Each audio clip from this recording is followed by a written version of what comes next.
Greetings, and welcome to Roman of the Empire. I'm your host, Roman. So, yesterday, I sat down with a bag of pretzels and some beer and watched my favorite Star Trek episode, The Devil in the Dark. Now, this was episode 25 from season 1 of the original Star Trek. And it's hokey, and it's goofy, and it's fantastic. So it's the first Star Trek episode that I remember seeing as a boy, which is probably one of the reasons why it's my favorite. There are a lot of good episodes, and over the course of this, we'll cover many of them. But I wanted to start with this one for a couple reasons we'll talk about at the end. But again, it's one of my favorite episodes, and it's just a hoot to watch. So we'll go over some of the basic stuff and do a real quick run through of the episode. So this debuted on March 9th, 1967, directed by Joseph Pevney and written by Gene L. Kuhn. The Horta was played by Janos Prohaska, who also designed the costume, and we'll talk a little bit about that later. So the episode starts, and this is pretty neat. It has that real kind of that sci-fi vibe that you got from that era. Now, of course, the budget was the budget, so you got the set that looks like it's a set, but it does. It's almost like theater. You know the set's a set, but it really serves the purpose for what they're trying to do. It starts off down in the mines on planet Janus 6, which there's a Pergium mining expedition outfit there. Pergium is used for nuclear reactors for the purpose of the story. Around the system, they rely on this planet for the Pergium so they can keep the reactors running and the settlements on all the different planets in the system. So, starts off in the mines. There's a group of miners wearing some very colorful jumpsuits. I don't know why they felt the need to do it, but they did. So, and they're looking around for something to make sure the area is clear. And you hear them talking about the creature, the unknown creature. It's killed 50 of their men. That's no small number in any group like this, and so they're cautious at it, to say the least. And they're posting guards in various places. So we leave them, and they discuss how a phaser, the standard phaser, was useless against the creature. You shoot the creature, nothing happens. So they leave a guard behind in a tunnel because they're trying to be cautious. And he's doing his best. You can tell he's freaked out. They walk away, and moments later you hear this. It's an odd shuffling noise. And then you see this kind of blobby thing pop up on the screen. He screams, "Ah!" and dead. So the Enterprise is on its way. They've already been called to come try to help out with this disaster because, again, the Pergium is needed to run the colony. So they require the resource kind of thing, like oil or whatever. So they land on Janus 6. Kirk, Spock, and McCoy go down and talk to Chief Engineer Vanderberg. Vanderberg's a real straightforward business kind of guy. He's not real touchy-feely. He has a problem. He wants the problem solved. You're here to solve the problem. Fix it. Get rid of the creature. Okay.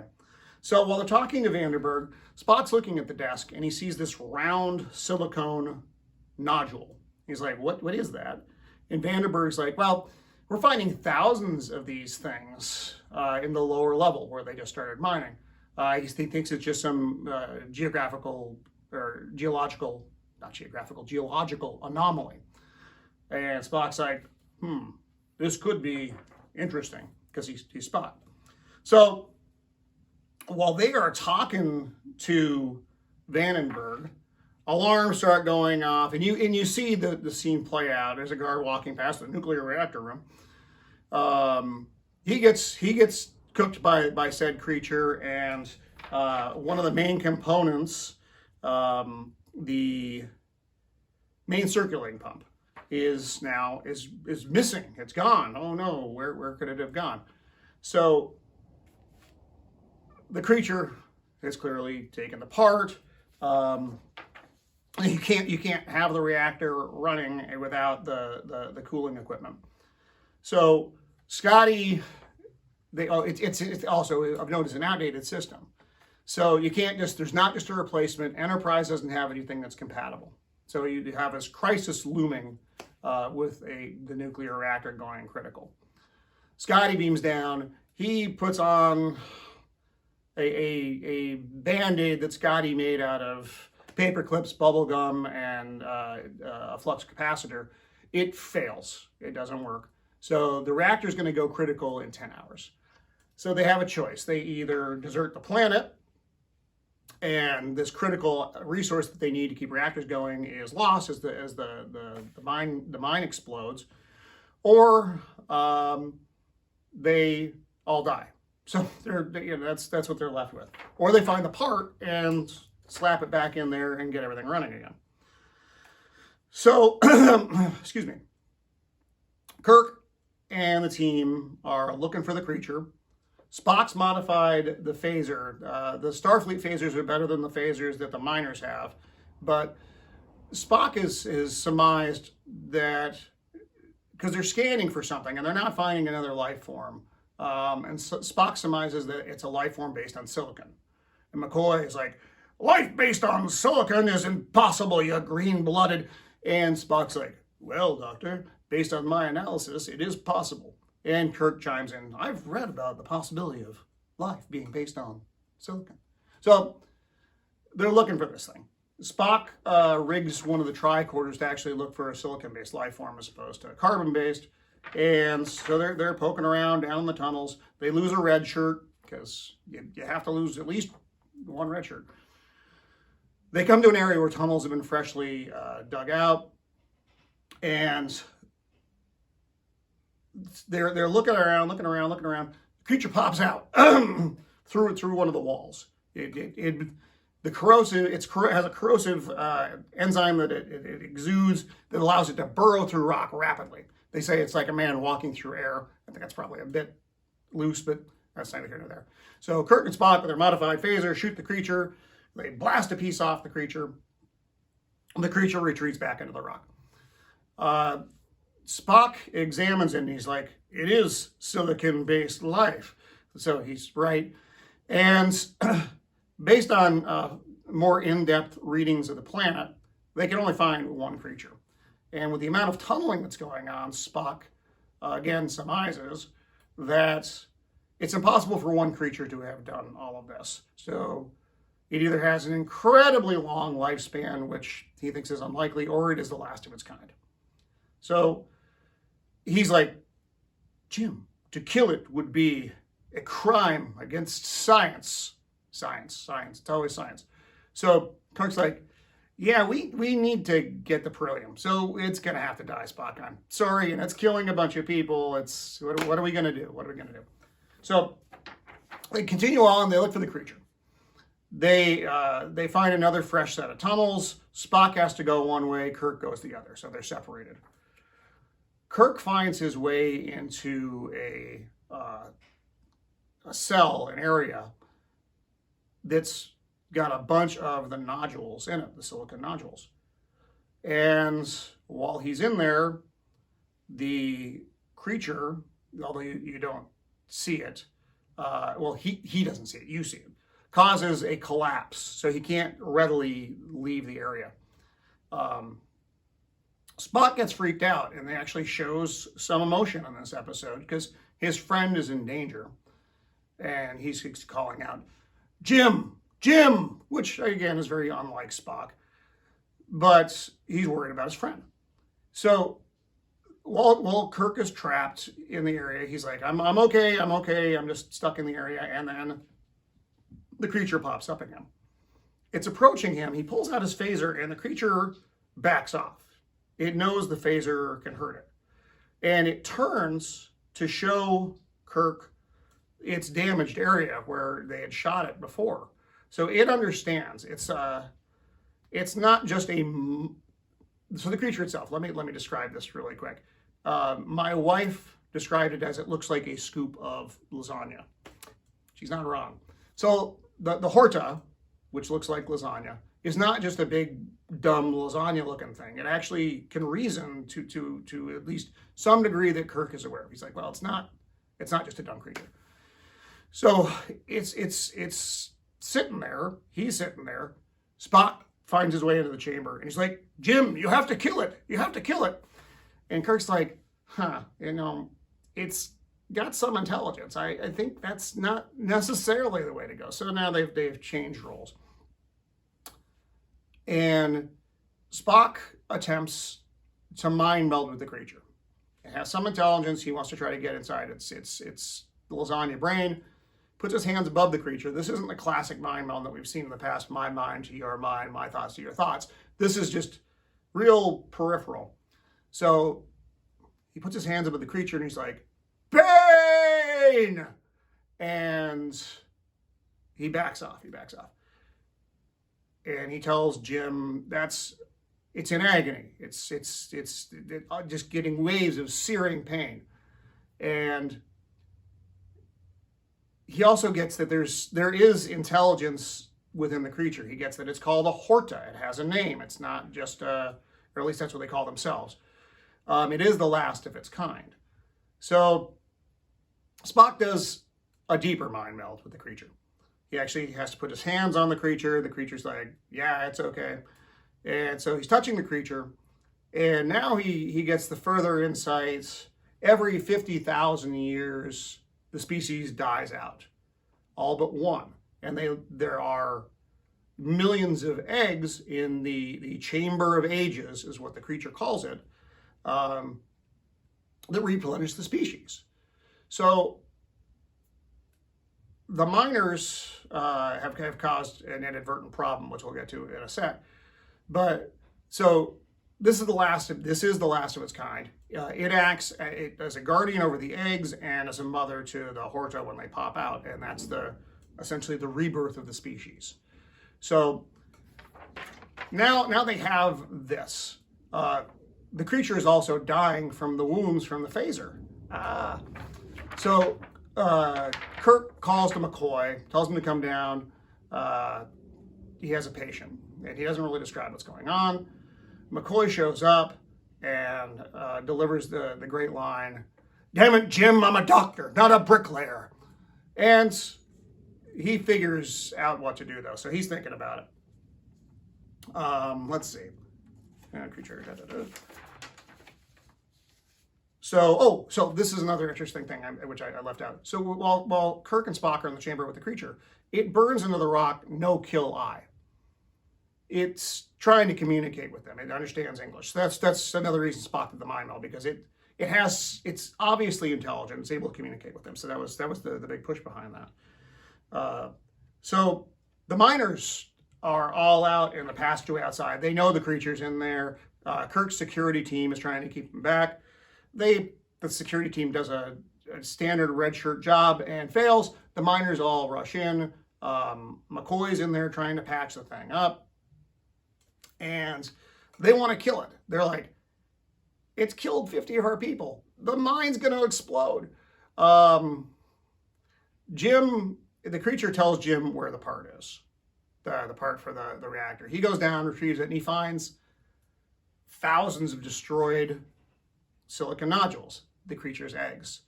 So when the miners went to this new level, they inadvertently broke into the chamber of ages, which is the birthing chamber, the hatchery for the eggs for the creature. So they killed thousands of the creatures, not knowing it, and the creature was responding to that. So Kirk and Spock relay this to the miners, and they're like, "Wow, we didn't know. Why would we know? It looks like a lasagna." And they're also not thrilled with the idea of, thousands of these things burn around. Are they deadly? They're all going to kill us. Spock relays that from his mind meld. No, it's a gentle creature. It has no real enemies. It was simply responding to your attack on its young. So Kirk, being the diplomat that he is, talks to the miners, and it's like, well, why don't we could probably work out some kind of compromise where the creatures are doing the burrowing, they're just doing what the creatures are going to do. You guys don't have to tunnel through this horrible, hard, rocky planet to get to your minerals, and everybody wins. And the miner's like, okay. So Spock does the mind meld with the creature again, and the creature's like, all right, that sounds good. So McCoy patches the creature up with a silicon cement type material. And Jim, I think I might even be able to cure the common cold. Swell. And so the creature's fine now. The young are good to go. So you go back to the Enterprise. The chief engineer radios up. The creatures are beginning to hatch. They've already found great new veins of the minerals and the resources that they want, and everybody's happy. It's one of the rare happy ending shows, and everybody's laughing, ha ha ha, everything's great. So it is a fun episode though, and I mean the deeper messages in the episode, because Star Trek was always good about this. It could relay this, unlike modern entertainment media tends to be. It could relay a message without beating you in the face with it about certain things. So what was important here? You can't just go blundering into an environment you don't understand and expect nothing to happen. Using caution, it's anywhere new you go. It's not foregone conclusion that everything's going to be okay. So, in communication, understanding between different species is how it's relayed here. But how a misunderstanding or just a complete, the lack of communication can cause something to go horribly, horribly wrong, and that's what we had here. The miners didn't know what they had done. They certainly didn't mean to do that, and then the creature responded. It's not surprising, but it is, from the creature's perspective, the miners were horrible, horrible murderers committing genocide. And the miners are just, they're mining, and they see these round silicon things, they have no reason to suspect it's anything else. So it's communication and understanding. Other things that you get out of this, common good can come from an unlikely source. The miners and the creature, at the beginning of this episode, you would have no reason to suspect they would be able to form any kind of alliance. But, I mean, it's fortunate Spock was there and he was able to bridge that communication gap. But with that, you have a whole different scenario at the end. Friendship. I mentioned the scene with Spock when he was concerned about Jim.